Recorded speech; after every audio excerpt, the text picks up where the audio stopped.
హల్లెలూయా.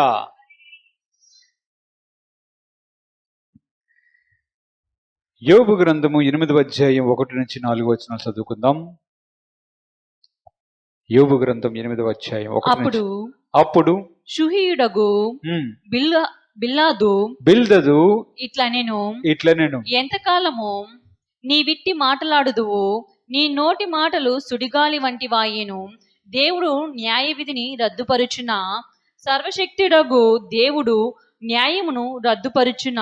నీ కుమారులు ఆయన దృష్టి ఎదుట పాపము చేసిరేమో, కావుననే వారు చేసిన తిరుగుబాటును బట్టి ఆయన వారిని అప్పగించినేమో.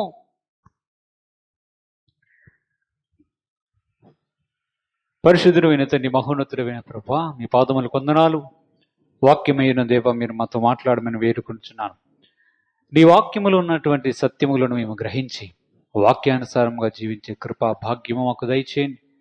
మరణం వరకు నమ్మకంగా ఉండే భాగ్యాన్ని కూడా మాకు దయచేయమని, మీరే మహిమ పొందమని మా ప్రభువును రక్షకుడైన యేసుక్రీస్తు పరిశుద్ధ నామమున అడిగి వేడుకొనుచున్నాము తండ్రి, ఆమేన్. హల్లెలూయా.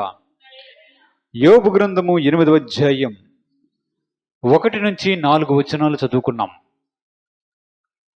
యోబు అనే ఒక దైవభక్తుడి గురించి దేవుని యొక్క వాక్యం ఒక గ్రంథమే మన ముందు ఉంచింది. యోబు అనే ఒక దేవుని భక్తునికి కొంతమంది స్నేహితులున్నారు. ముఖ్యముగా 3 స్నేహితులున్నారు. ఆ 3లో ఒక అతని పేరు బిల్దదు. ఈ బిల్దదు అనే వ్యక్తి యోబుతో కొన్ని మాటలను మాట్లాడుతూ ఉన్నాడు. దేవుని యొక్క వాక్యములో యోబు గురించి మనకు తెలుసు. స్వయంగా మన ప్రభువే యోబు గురించి సాక్ష్యం ఇస్తాడు. యోబు యథార్థవర్తనుడు, నీతిమంతుడై ఉన్నాడని, దేవుని యందు భయభక్తులు కలిగిన వాడని స్వయంగా ప్రభువే దేవుని యొక్క వాక్యములో ఆయన సాక్ష్యం ఇవ్వడం మనం చూస్తున్నాం. యోబు ఎలాంటి వాడంటే యథార్థవంతుడు, న్యాయవంతుడు, దేవుని యందు భయభక్తులు గలవాడు. కానీ అతని జీవితంలో చూస్తే ఒకానొక సందర్భంలో తనకున్న ఆస్తి అంతా కోల్పోతాడు.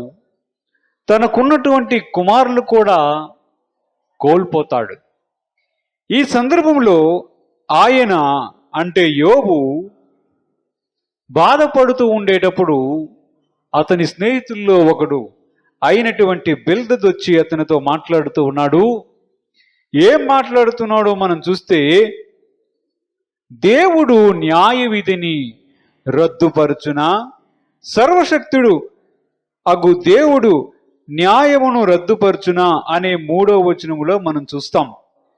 ఆ తరువాత నీ కుమారులు ఆయన దృష్టి ఎదుట పాపము చేసిరేమో, కావుననే వారు చేసిన తిరుగుబాటును బట్టి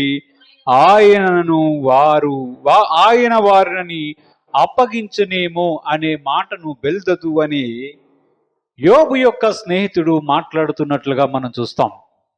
అనేక సార్లు మనము దేవుని యొక్క సేవకులు ఈ వాక్య భాగాన్ని ఎత్తి మాట్లాడడం మనం చూస్తాం. 8వ అధ్యాయంలో నీవు ఆయనను జాగ్రత్తగా వెతికితే, సర్వశక్తుడగు దేవుని బ్రతిమలాడుకుంటే మొదట నీ స్థితి కొంచెముగా ఉన్న చివరికి మహాభివృద్ధి పొందుతావు అనే వాక్యాన్ని అనేక మంది దేవుని యొక్క సేవకులు ఎత్తుకొని చెప్పడం మనం విన్నాము. మనం అప్పుడు వినేటప్పుడు మనం ఏ విధంగా ఆలోచించామంటే, ఒకవేళ ఎవరైనా సరే దేవుణ్ణి జాగ్రత్తగా వెతికితే, దేవుడు సర్వశక్తుడు ఆయన బ్రతిమలాడుకుంటే ఆయన మనలను ఆశీర్వదిస్తాడు, మనకు అన్ని విధాలుగా దీవెను చూపిస్తాడు, నీవు పవిత్రుడివై యథార్థవంతుడివై ఉంటే నిశ్చయముగా నిన్ను ఆశీర్వదిస్తాడు అనే మాటను మనము చాలాసార్లు విన్నాం. అవునా? ప్రభు యొక్క వాక్యం సెలవిస్తుంది. మనం ఒక విషయాన్ని ఆలోచన చేయాలి. ఈ మాటలు ఎవరు పలుకుతున్నారు అనే మాటను మనం చూడాలి. ఎవరు పలుకుతున్నారు? బిల్దదు అనే యోబు యొక్క స్నేహితుడు ఒకడు మాట్లాడుతున్నట్లుగా మనం చూస్తాం. మనం ఒక విషయాన్ని ఎప్పుడైనా సరే బైబిల్ వచనంలో మనం చదువుతునేటప్పుడు మనం ఆలోచన చేయాలి ఏంటంటే, దేవుడు వాక్యాన్ని రాయించాడు. ఆ వాక్యం ఎలాగో రాయించాడు? పరిశుద్ధాత్మ ప్రేరేపణ చేత వ్రాయించాడు. అయితే ఉన్నది ఉన్నట్లుగా దేవుడు రాయించడం అనేది మనము వాక్యములో చూస్తాం.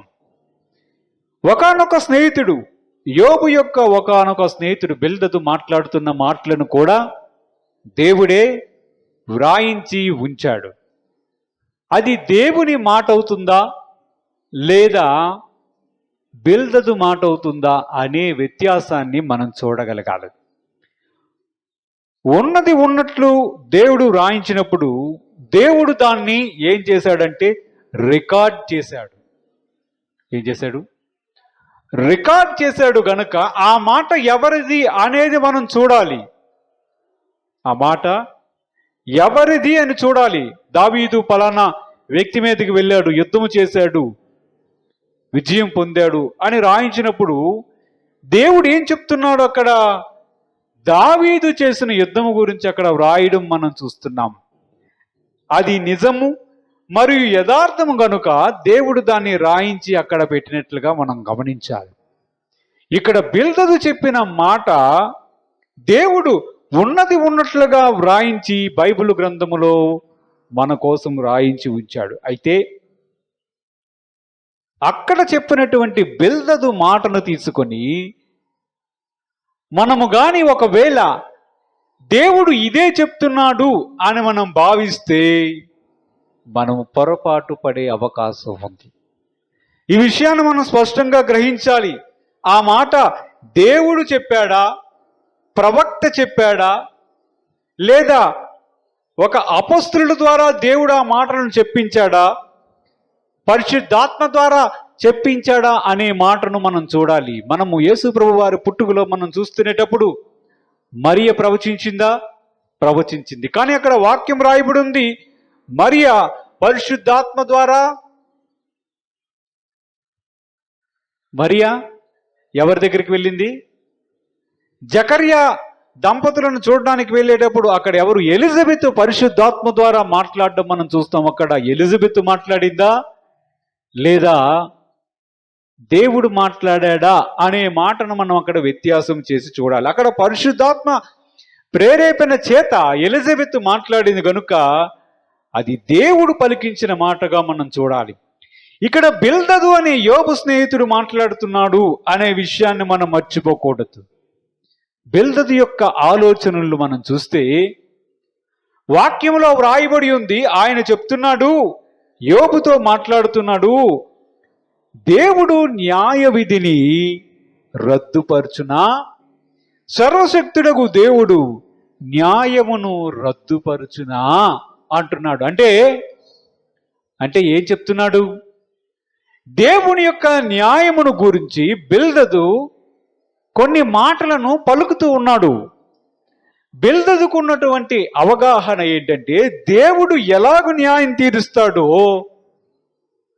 బిల్దదుకి ఒక అభిప్రాయం ఉంది. బిల్దదు యొక్క దృష్టిలో దేవుడు ఇలాగూ న్యాయం తీరుస్తాడు అనే అభిప్రాయంలో ఉన్నట్లుగా మనం గమనించాలి. ఇక్కడ యోబుతో మాట్లాడుతునేటప్పుడు యోబు కుమారులు చనిపోయారు, యోబుకున్నటువంటి సమస్తము కోల్పోయాడు అనే బాధలో తన స్నేహితుడైన యోబు ఉన్నాడన్న మాటను బిల్దదు గ్రహించకుండా, బిల్దదు అనే యోబు యొక్క స్నేహితుడు యోబు దగ్గరికి వచ్చి చెప్తున్నాడు, నీ కుమారులు పాపము చేశారేమో, అందువలనే దేవుడు వారిని ఈ విధముగా తిరుగుబాటికి అప్పగించాడు. చూడండి, బిల్దదు యొక్క మాటలను చూస్తే దేవుని న్యాయము గురించి మాట్లాడుతున్నాడు. యోబు యొక్క కుమారులు ఎందుకు చనిపోయారో అనే కారణాన్ని కూడా బిల్దదే చెప్తున్నాడు. ఏం చెప్తున్నాడు? యోబు యొక్క కుమారులు ఎందుకు చనిపోయారో బిల్దదే చెప్పేస్తున్నాడు. కానీ వాక్యములో వ్రాయబడి ఉంది కదా, వాక్యములో వ్రాయబడి ఉంది కదా, అప్పుడు మనం ఏమనుకోవాలి? నిజముగా యోబు యొక్క కుమారులు పాపం చేశారేమో, అందువలనే యోబు యొక్క కుమారులు చనిపోయారేమో అనే అభిప్రాయానికి మనం వస్తాం. కానీ నిజానికి అది సరైనది కాదు. బిల్దదు ఇంకొక మాట మాట్లాడుతూ ఉన్నాడు.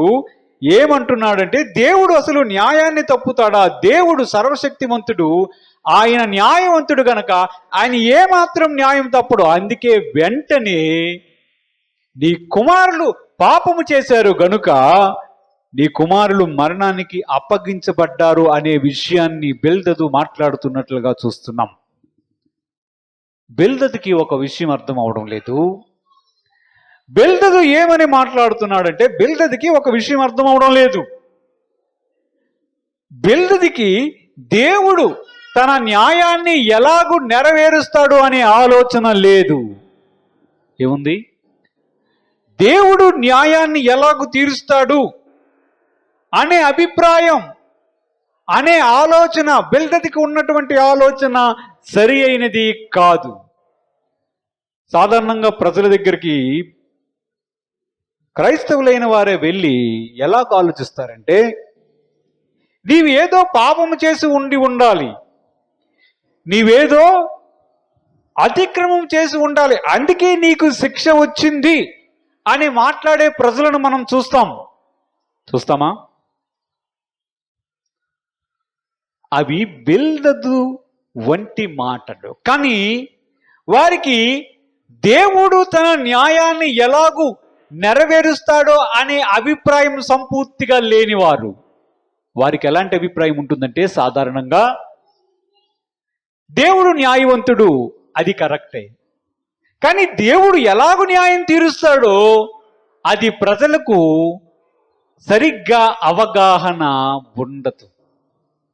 వారి యొక్క ఉద్దేశములో ఎలాగూ మాట్లాడుతున్నారంటే, నీ కుమారులు ఏదో పాపం చేశారు యోబు, అందుకే నీ కుమారులు ఈ విధంగా చనిపోయారు, అందుకే నీకు ఫలానా నష్టం జరిగింది, నీకున్నవన్నీ కోల్పోవడానికి కారణం ఏంటో తెలుసా? ఓ యోబు, నీవు ఏదో దేవునికి వ్యతిరేకంగా చేసావు అనే మాటను మాట్లాడుతున్నట్లుగా చూస్తున్నాం. ఇంకా వాక్యములో చూస్తే మనకు కనిపిస్తుంది. 5 నుంచి 7 వచనాలు కూడా చూద్దాం. చూడండి. నీవు జాగ్రత్తగా దేవుణ్ణి వెతికిన ఎడల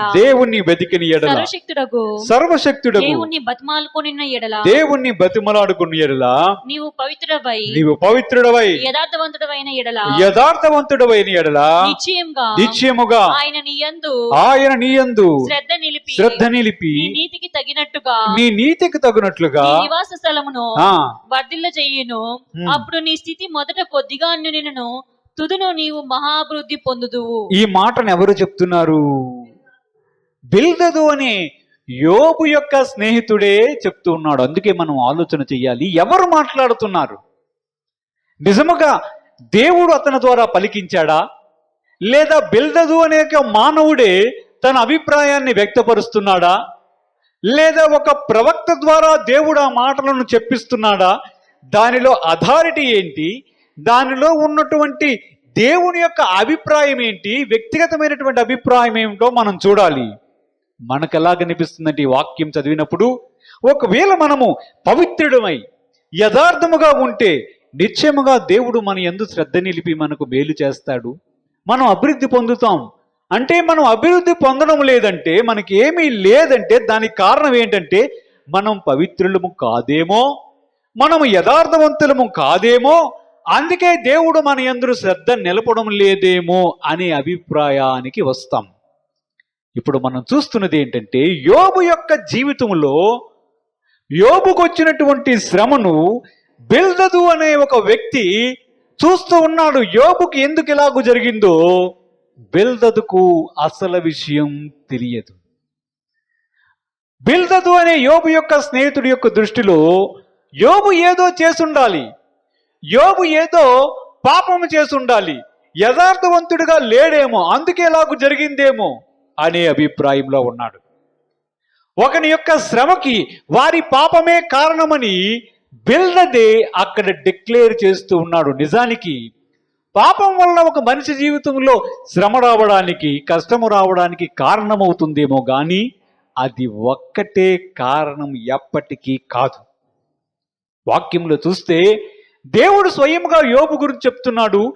యోబు యథార్థవంతుడు, న్యాయవంతుడు, దేవుడి యందు భయభక్తులు కలిగిన వాడు. కానీ బిల్దదు చెప్తున్నాడు, నీవు న్యాయవంతంగా ప్రవర్తిస్తే, యథార్థంగా ఉంటే దేవుడు నిన్ను ఆశీర్వదిస్తాడు. నీ కుమారులు చనిపోవడానికి కారణం నీకు చెప్తున్నాను బిల్దదు చెప్తున్నాడు. యోబు, నీ కుమారులు పాపము చేశారేమో అంటున్నాడు. నిజానికి యోబు ప్రతి దినము కూడా తన కుమారులు హృదయమునందు దేవుని దూషించారేమో అని ఆలోచన చేసి ఏం చేసేవాడు? ప్రతి దినము బలులు అర్పించేవాడు. మరి ఇంకెక్కడుంటుంది పాపం? ఇంకెక్కడుంటుంది పాపం? మనము దేవుని యొక్క న్యాయ విధిని అర్థము చేసుకోవాలి. బిల్దదు వలె మనము దేవుని యొక్క న్యాయాన్ని తప్పుగా అర్థము చేసుకోకూడదు. బిల్దదుకు ఉన్నటువంటి అభిప్రాయం సాధారణీకరించినటువంటి అభిప్రాయంగా ఉంది. ఆశీర్వాదం ఎలా వస్తుంది? మనం నమ్మకంగా దేవుని దగ్గర ఉంటే దేవుడు ఆశీర్వదిస్తాడు. మనం పాపం చేస్తే శ్రమ వస్తుంది. ఇలాంటి అభిప్రాయంలో బిల్దదు అనే యోబు యొక్క స్నేహితుడు ఉన్నట్లుగా చూస్తున్నాం. అవునా?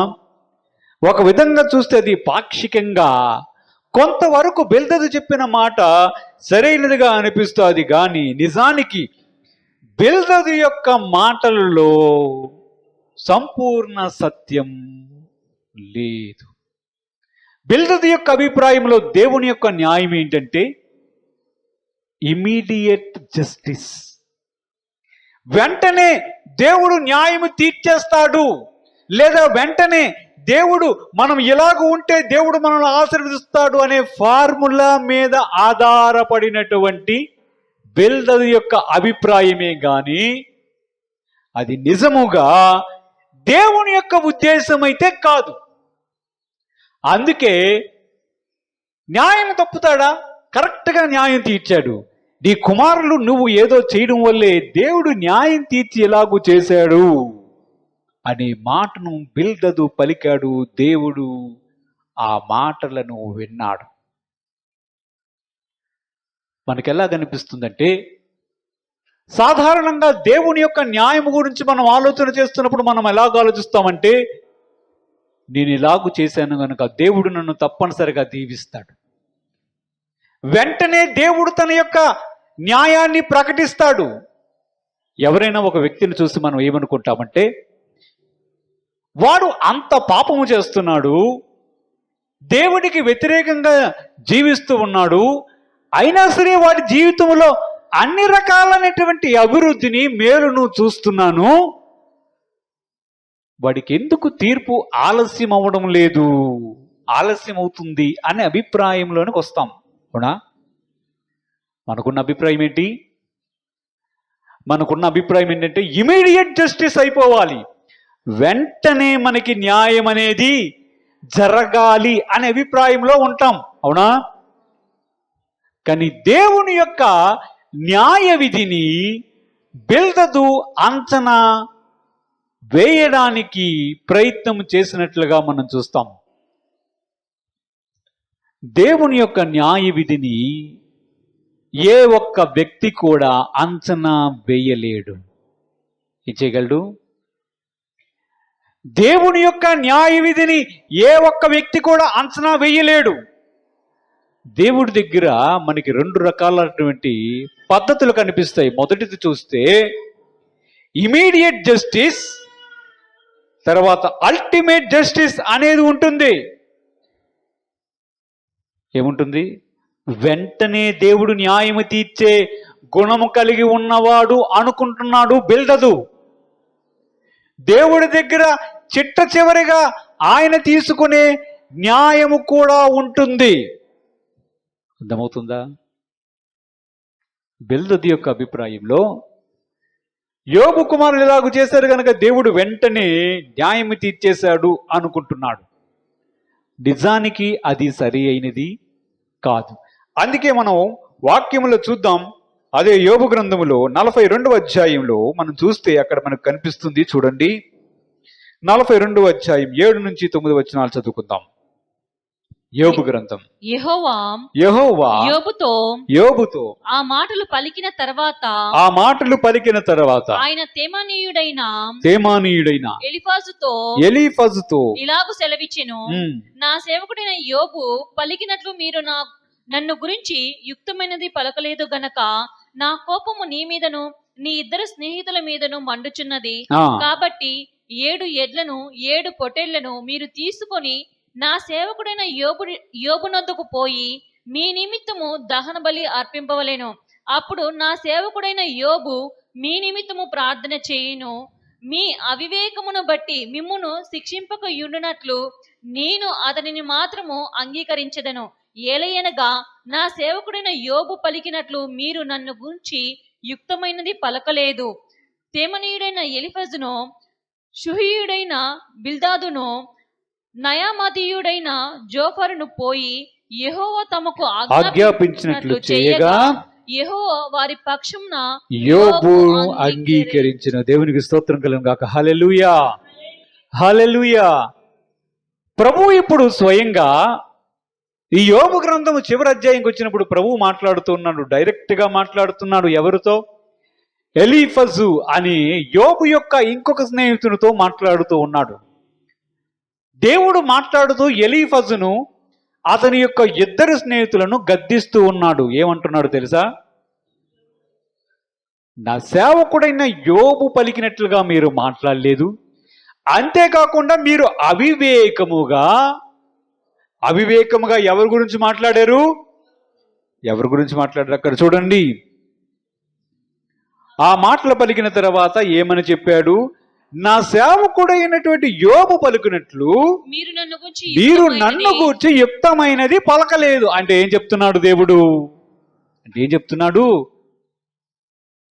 ఎలీఫజు నీ స్నేహితుడైనటువంటి బిల్దదు ఇంకొక స్నేహితుడు ఉన్నాడు కదా, మీ ముగ్గురు ఎలాగో మాట్లాడారో తెలుసా? నా గురించి మీకు తెలియకపోయినా మీరు మాట్లాడడం ప్రారంభించారు. అవివేకముగా మాట్లాడారు. ఏమని మాట్లాడారు? చాలా మాటలు మాట్లాడారు. దానిలో బిల్దదు మాట్లాడిన మాటలే మనం చూస్తున్నాం. ఏమని మాట్లాడారు? నీ కుమారులు పాపం చేశారు, అందుకే నీ కుమారులు చనిపోయారు. ఇదిగో నువ్వు యథార్థంగా ఉంటే దేవుడు నిన్ను ఆశీర్వదిస్తాడు, మరలా నీకున్నవన్నీ తిరిగి దేవుడు అనుగ్రహిస్తాడు అనేటట్లుగా మాట్లాడాడు. నిజానికి దేవునికి వేరొక ప్రణాళిక ఉన్నది. యోబు విషయంలో దేవునికి వేరొక ప్రణాళిక ఉన్నదని యోబు గ్రంథం 1వ అధ్యాయంలోనే మనకు అర్థమైపోతుంది. యోబు యొక్క శ్రమకు కారణం ఎవరు? యోబు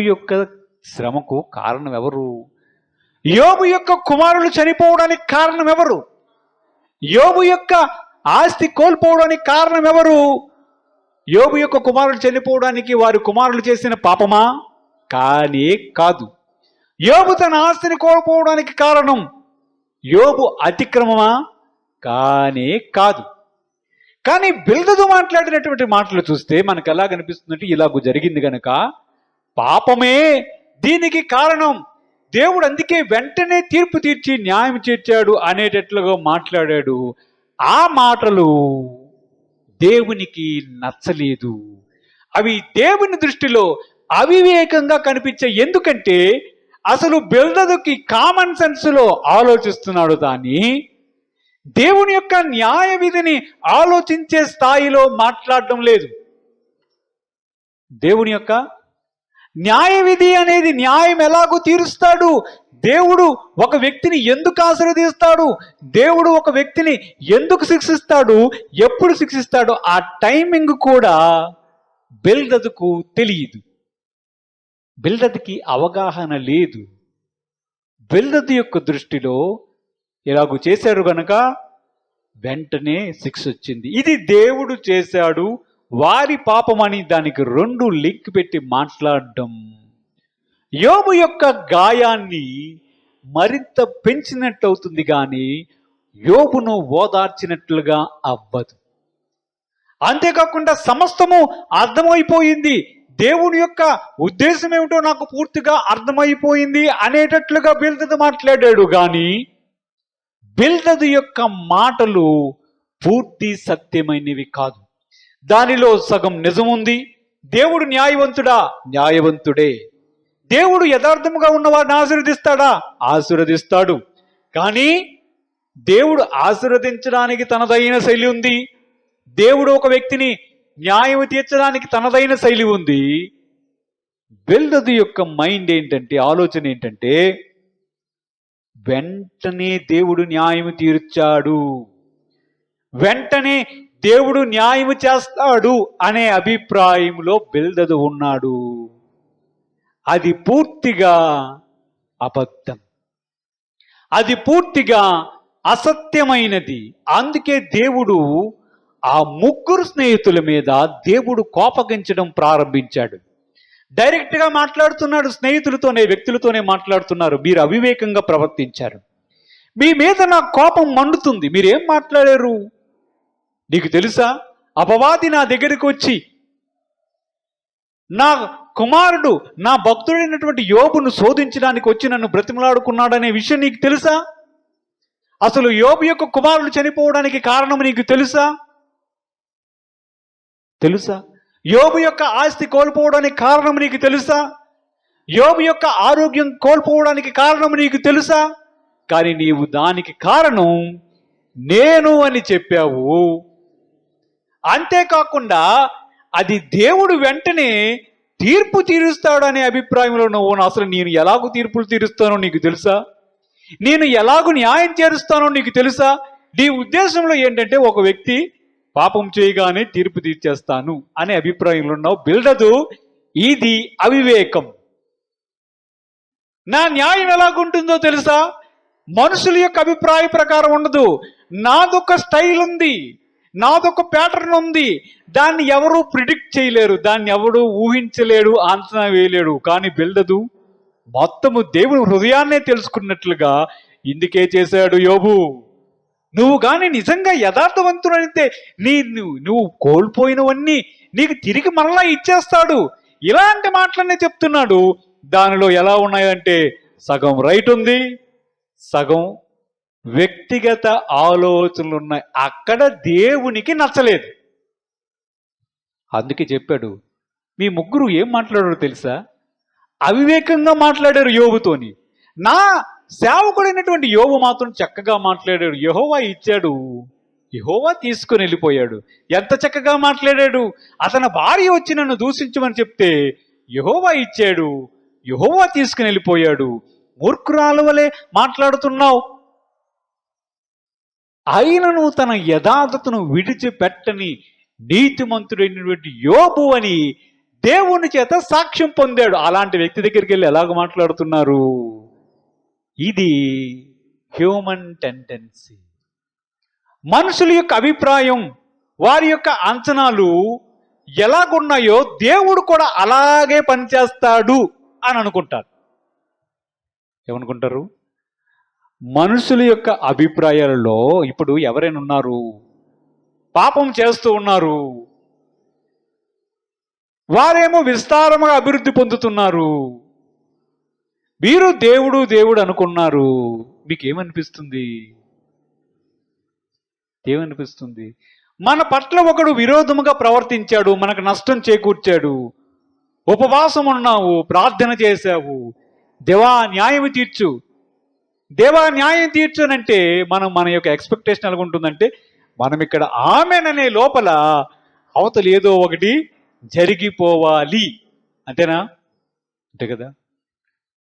అంటే దేవుడు ఎలాగో ఒక వ్యక్తి పట్ల న్యాయం చేకూరుస్తాడు అనే దానికి మనము ఎలాగో ఆలోచిస్తామంటే, బిల్దదు యొక్క స్టైల్లో ఆలోచిస్తాం, బిల్దదు యొక్క ఆలోచన విధానంలో ఆలోచిస్తాం. అది సరి అయినది కాదు. అందుకే బిల్దదు మీద దేవుడు కూడా కోపగించాడు. దేవుడి యొక్క న్యాయాన్ని, ఆయన తీర్పు తీర్చే విధానాన్ని, ఆయన చేసే కార్యాన్ని ఎవ్వడు, భూమి మీద పుట్టిన ఎవ్వడు కూడా అంచనా వేయలేడు. ఎవరు కూడా అంచనా వేయలేడు. ఎందుకు ఇలాగూ చేస్తాడనే విషయం దేవుడికి తప్ప ఇంక ఎవ్వరికి తెలియదు. బిల్దదువులే మాట్లాడడం సరి అయినది కానీ కాదు. అప్పుడు చెప్పాడు, ముగ్గురు వెళ్ళండి తీసుకొని కొన్ని చెప్పాడు. చూడండి అక్కడ ఏమేమి చెప్పాడు. పట్టుకొని వెళ్ళండి 7 ఎడ్లు 7 పొట్టేళ్ళు పట్టుకొని వెళ్ళి యోబు దగ్గరికి వెళ్ళండి.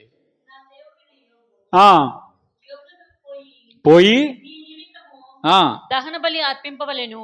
అది ఎందుకు అర్పించాలి? ఇది పాపం, ఇది అతిక్రమం, ఇది సరైనది కాదు. ఇది ఒక రకమైనటువంటి దోషమైపోయింది. ఎవరికి? స్నేహితులకు ఇది దోషమైంది కనుక చెప్పాడు, మీ స్నేహితుడైన యోబు దగ్గరికి 7 పొట్టేళ్ళు 7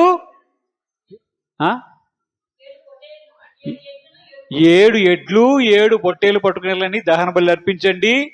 నా సేవకుడైనటువంటి యోబు మీకోసం ప్రార్థన చేస్తాడు, బలి అర్పిస్తాడు. అప్పుడు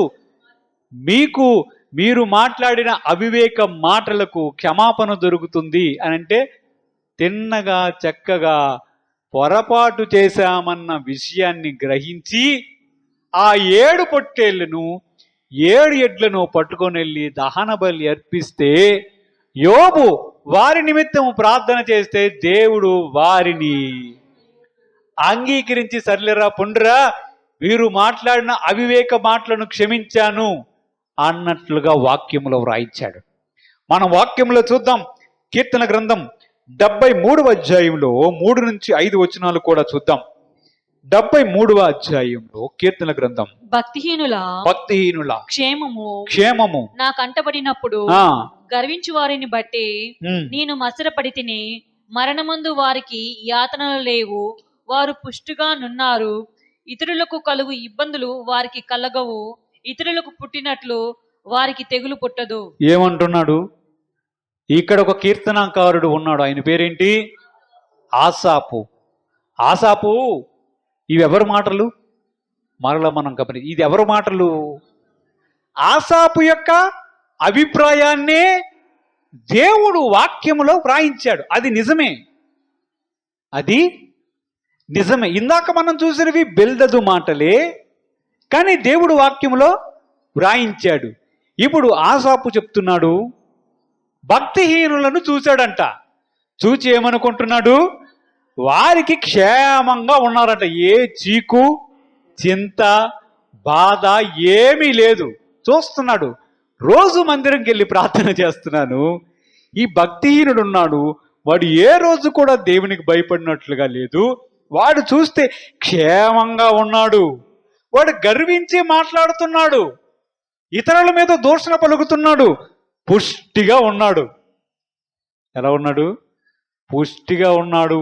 చీకు చింత యాతన ఏమీ లేదు అనుకుంటున్నాడు. ఇది ఎవరి అభిప్రాయం? దేవుని అభిప్రాయం కాదు, ఆసాపు అనే ఒక వ్యక్తి యొక్క అభిప్రాయం. కానీ బైబిల్లో ఆ వాక్యాన్ని దేవుడు పరిశుద్ధాత్మ ప్రేరేపణ చేత వ్రాయించాడు. ఇది ఆసాపు అనుకున్నది నిజమే, కానీ ఇది దేవుని యొక్క అభిప్రాయం కాదు. అది గుర్తించాలి. మనం ఈ వాక్యాన్ని తీసుకొని ఏమనుకోవాలి? భక్తిహీనులకు క్షేమం కలుగుతుంది అని అర్థం చేసుకోకూడదు. ఏమర్థమవుతుంది? భక్తిహీనులకు క్షేమం కలుగుతుంది, మనం పుష్టిగా ఉండాలంటే భక్తిహీనుల వలె ఉండాలి అని అర్థం చేసుకోకూడదు. బిల్దదు మాట్లాడాడు అలాగే. బిల్దదు ఏమనుకున్నాడంటే, నీ కుమారులు పాపం చేశారు, అందుకే దేవుడు అప్పగించేశాడు. మనకు వచ్చినటువంటి ఆలోచన స్టైల్ ఇదే. మనకు వచ్చినటువంటి ఆలోచన, మన విధానం, దేవుని న్యాయం కూర్చున్నటువంటి అభిప్రాయం అంతా ఇలాగే ఉంటుంది. అది సరైనది కాదు. ఇప్పుడు ఆసాపు పాపం చాలా బాధపడుతున్నాడు. ఇతరులకు కలిగిన ఇబ్బందులు వారికి కలగవు, ఇతరులకు పుట్టినట్లు వారికి తెగులు పుట్టడం లేదు. వాడికి ఏ షుగరు లేదు, ఏ వ్యాధి లేదు, ఏ బాధ లేదు. చక్కగా తింటున్నాడు, పడుకుంటున్నాడు, ఆనందంగా ఎంజాయ్ చేస్తున్నాడు. వాడేమో భక్తిహీనుడు, నేనేమో దేవుణ్ణి నమ్ముకున్నాను, మందిరంకి వస్తున్నాను, ప్రార్థన చేస్తున్నాను, నాకేమో రోగం, నాకేమో ఈ తెగులు, నాకు కష్టం. వాడేమో పుష్టిగా ఉన్నాడు, నేను చూడు చక్కగా బక్కగా ఉన్నాను.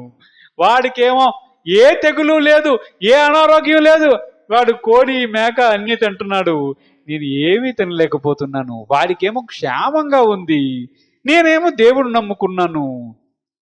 చూచి మత్సరపడుతున్నాడు, బాధపడిపోతున్నాడు.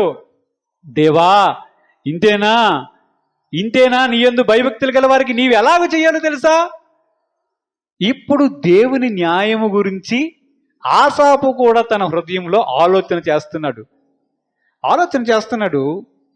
దేవుడు నిజంగా న్యాయవంతుడైతే అలాంటో నేను చెయ్యాలి, వెంటనే వాడికి ఏదో శిక్ష రావాలి, వాడు ఏదో ఒకటి అయిపోవాలి. ఎందుకంటే దేవునికి వ్యతిరేకంగా భక్తిహీనంగా జీవిస్తున్నాడు గనక. కానీ దేవుడు చేశాడా? చేస్తే ఆసాపు ఎందుకు అలాగనుకోవాలి? ఆయన ఎందుకు ఈ కీర్తన రాయించాలి? ఆ కీర్తన మనం ఎందుకు చదవాలి? దేవుడు న్యాయమును ఒక వ్యక్తి పట్ల తనదైన శైలిలో అల్టిమేట్ జస్టిస్ అని ఒకటి ఉంటుంది, ఇమ్మీడియట్ జస్టిస్ అనేది ఒకటి ఉంటుంది. వెంటనే దేవుడు న్యాయం తీర్చడం ఒకటి ఉంటుంది, చివరికి దేవుడు న్యాయం తీర్చడం అనేది ఒకటి కూడా ఉంటుంది. మనకు ఎలాగ అర్థమవుతుంది? మన యొక్క మైండ్ సెట్, హ్యూమన్ సైకాలజీ ఎలా ఉంటుందంటే న్యాయం తీర్చేయాలి. ఎవరో మనకు నచ్చలేదు, ప్రార్థన చేసావా? చాలా మంది ఎలా చెప్తారు, అంతమంది చచ్చిపోతున్నారు, ఆడెందుకు చావడం లేదు, ఎంతమంది నశించిపోతున్నారు, వాడెందుకు చావలేదు, వాడు చూడు పుష్టిగా బలిష్టంగా ఉన్నాడు, వాడికి ఎందుకు చావడం అవడం లేదు, దేవుడు వాడి కాలో చెయ్యో విరి చెయ్యడా? చాలామంది ఎవరికైనా మన హైందవ సహోదరులు ఎవరైనా ఉంటే, మా ఆంటీయే ఉన్నారు, ఒకసారి ఏమన్నారు, వాడు మనకి ఇలా చేసాడే, ప్రార్థన చెయ్యి, ఆడేదో అయిపోవాలి ఏదో అయిపోవాలి, వాడు కాల్లో చెయ్యో ఇరిగిపోవాలి అనేటట్లు ప్రార్థన చేయమని చెప్పారు. దేవుడు అలాంటి వాడా? అదే నేను చెప్తున్నా, మానవ సైకాలజీ, మన మనస్తత్వం ప్రకారం మనకు ఎలా కనిపిస్తుందంటే, వాడు తప్పు చేశాడు గనక దేవుడు వెంటనే ఇలాగూ తీర్పు తీర్చాలి, వాడికి ఏదో ఒకటి అయిపోవాలి. కానీ దేవుడు అలాగూ న్యాయము తీర్చడు. అది ఈరోజు విషయం. ఒక వ్యక్తి పట్ల అలాగూ న్యాయము చేకూర్చడు.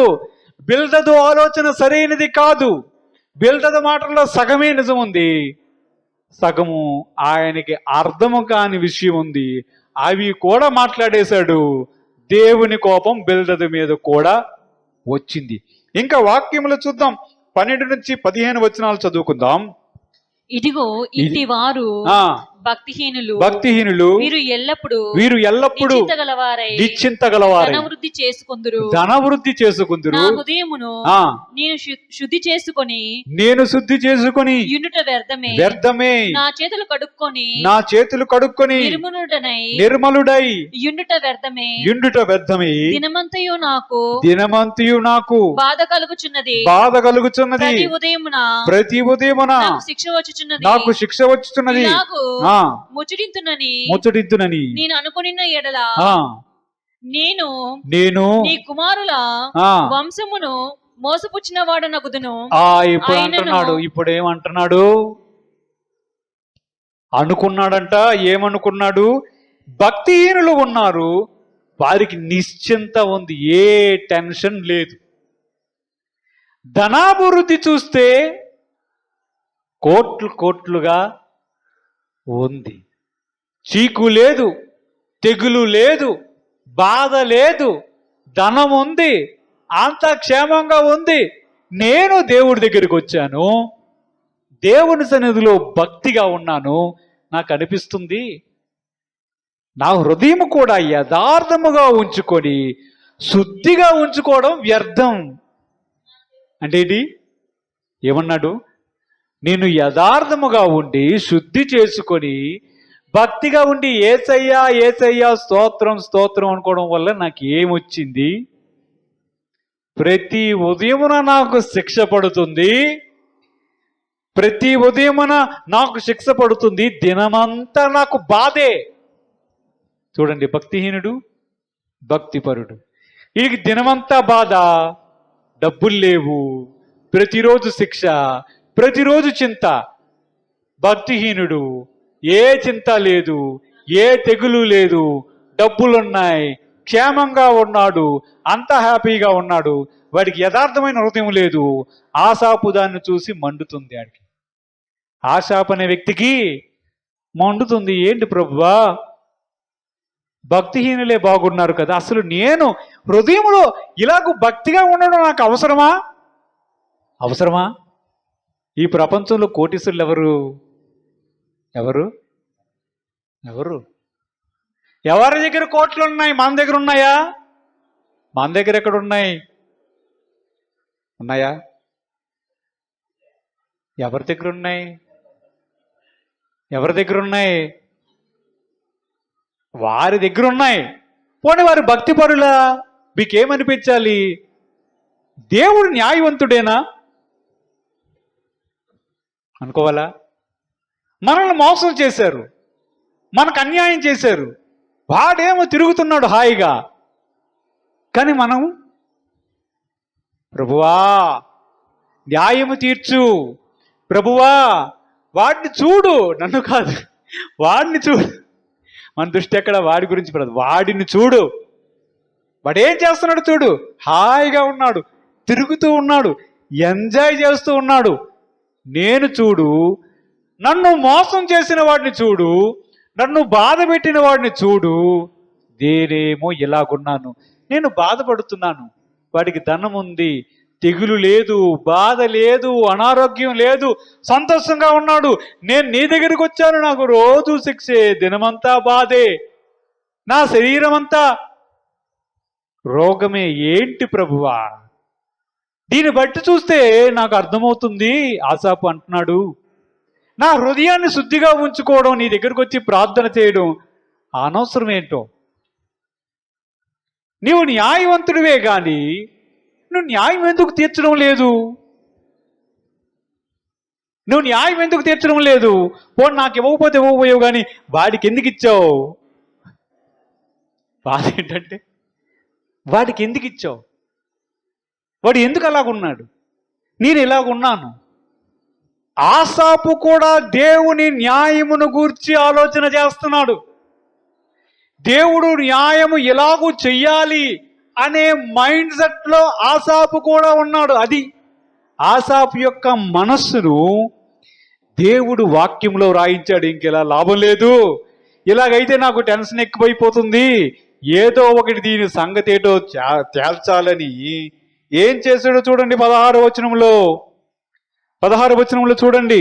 అయినను దీనిని తెలుసుకొనవలెనని ఆలోచించినప్పుడు నేను దేవుని పరిశుద్ధ స్థలంలోనికి పోయి వారి అంతమును గూర్చి ధ్యానించు వరకు ఆ సంగతి నాకు ఆయాసకరముగా ఉండెను. నిశ్చయంగా నీవు వారిని కాలుజారు చోటని ఉంచి ఉన్నావు, వారు నశించినట్లు వారిని పడవేయుచున్నావు. క్షణమాత్రములోనే వారు పాడైపోదురు. మహాభయము చేత వారు కడముట్టుట నశించెదరు. దేవునికి స్తోత్రం కలుగును గాక. హల్లెలూయా. ఈ టెన్షన్ తట్టుకోలేక, ఈ బాధను భరించలేక ఎవరిని అడుగున్నాడేమో బహుశా, ఏందిరా వాళ్ళు అలా ఉన్నారు మనం ఎలా ఉన్నామని. ఎవడు సమాధానం చెప్పడు. అది అంతేరా, మరి దేవుడు న్యాయవంతుడు కదరా, అదంతే. ఇంకా ఈ టెన్షన్ తట్టుకోలేక, ఈ ఆయాసం తట్టుకోలేక, ఈ బాధ తట్టుకోలేక ఏం చేశాడు తెలుసా? ఆసాపు లాభం లేదు కానీ దేవుని మందిరంకి వెళ్ళిపోతా, అక్కడికి వెళ్ళి ఏదో ఒక ఏడు పేరుస్తా, దేవుడు ఏదో ఒకటి చెప్తాడని చెప్పి 16వ వచనంలో ఏం చేశాడంటే ఆలోచించుకొని దేవుని పరిశుద్ధ స్థలములోనికి వెళ్ళిపోయి చర్చిలోకి వెళ్ళిపోయి ప్రభువా వాడు ఏంటి అలాగున్నాడు, వాడికి ఏంటి అంత అభివృద్ధి, వాడికి ఏంటి ఏ తెగులు లేదు, నేను ఇలా ఉన్నానే, నేను యథార్థంగా ఉన్నానే, నువ్వు ఎందుకు న్యాయం తీర్చావు? ఇదేనా నీ న్యాయం? దిగిరా దిగిరా దిగిరా, ఇలా ఏదో బహుశా ప్రార్థన పాట ఏదో చేసి ఆయాస పడిపోయి మందిరంలో కూర్చొని ప్రార్థన చేయడం ప్రారంభించాడు. మొత్తానికి దేవుడు జవాబు ఇవ్వడం ప్రారంభించాడు ఆసాపుకి. ఆయనకు బహుశా దర్శనం వచ్చిందో దేవుడు చెప్పాడో తెలియదు, కానీ ఆయన అప్పుడు చెప్తున్నాడు, నిశ్చయముగా నీవు వారిని కాలు జారు చోటనే ఉంచి ఉన్నావు, వారి యొక్క అంతం చాలా భయంకరంగా ఉంటుంది అనే మాటను దేవుడు ఆసాపుకి బయలుపరిచాడు. అప్పుడు శాంతి కలిగింది ఆసాపుకి. అమ్మయ్యా, ఇన్ని రోజులు ఆయాసపడ్డాను, ఈ ప్రార్థనకు జవాబు వచ్చింది, దేవునికి మహిమ కలుగును గాక అనుకున్నాడు. అప్పుడు ఆసాపుకు అర్థమైంది, దేవుడు న్యాయం ఎలాగో తీరుస్తాడో, దేవుడు న్యాయమైన పద్ధతి ఏంటో ఆసాపుకు అర్థమైంది. ఓహో, దేవుడు తీర్పు తీర్చడం, దేవుడు వ్యక్తుల పట్ల న్యాయం తీర్చడం నేను అనుకున్న స్టైల్లో ఉండదు. తప్పు చేశాడు గనక వెంటనే శిక్షించేయడం, మంచిగా ఉన్నాడు గనక రేపు రాత్రే ఇంటిలోకి కోట్లకు సంబంధించిన బంగారం బిస్కెట్లు వచ్చేయడం, అకౌంట్లో రాత్రికి రాత్రే కోటీసుడైపోవడం జరగదు. దేవుడు ఒక వ్యక్తి పట్ల తనదైన శైలిలో ఒక వ్యక్తి పట్ల న్యాయము చేర్చుతాడు, తీరుస్తాడు. తనదైన శైలిలో ఒక వ్యక్తిని ఆశీర్వదిస్తాడు. అది ఏ ఒక్క వ్యక్తికి ఎప్పటికీ అర్థం కాదు. ఏ ఒక్క వ్యక్తికి ఎప్పటికీ అర్థం కాదు. బిల్దదు అనే యోబు యొక్క స్నేహితుడికి అది అర్థం కాలేదు. అది ఎవరికి అర్థం కాదు, ఎవరికి తెలుస్తుంది? దేవుడు ఒక వ్యక్తి పట్ల ఎలాగూ న్యాయం తీరుస్తాడో ఎవరికి అర్థమవుతుంది? ఆయన మనసులో దూరి ఇది ఎలాగూ న్యాయం తీర్చగలడు అని మనకు ఎలాగ అర్థమవుతుంది? ఒక వ్యక్తిని ఏ విధంగా ఆయన శిక్షిస్తాడు అనే మాటను కూడా మనం చెప్పలేం. ఆ మాటను కూడా మనం చెప్పలేం. దేవుడు ఒకవేళ స్వయంగా దర్శనమిచ్చి చెప్పినా సరే అది ఎలాగూ జరుగుతుందో దాన్ని జరిపించే దేవునికే తెలుస్తుంది, కానీ మనకు తెలియదు. అలాగూ మనకు తెలిసింది అని అనుకుంటే ఆసాపు వలె ఆయాసపడతాం. ఆయాసపడి ఎందుకు ఇలాగూ జరిగింది, ఎందుకు ఇలాగూ జరుగుతుంది, ఎందుకు ఇలాగూ జరుగుతుందనే బాధే తప్ప దానికి జవాబు దొరకక మనం వ్యసన పడతాం, విసిగిపోతాం. వాక్యంలో చూసాం, మనకు అర్థమవుతుంది ఏంటంటే దేవుడికి ఇమీడియట్ జస్టిస్ ఉంది, వెంటనే న్యాయం తీర్చే పద్ధతి ఉంది. దేవుడికి అల్టిమేట్ జస్టిస్ ఉంది, చిట్ట చివరగా న్యాయము తీర్చే ఆ పద్ధతి కూడా ఉంది. ఒక వ్యక్తి పట్ల దేవుడు న్యాయము తీర్చే ఆ విధానం ఎవ్వరికి తెలియదు, అది గ్రహించలేని విషయం.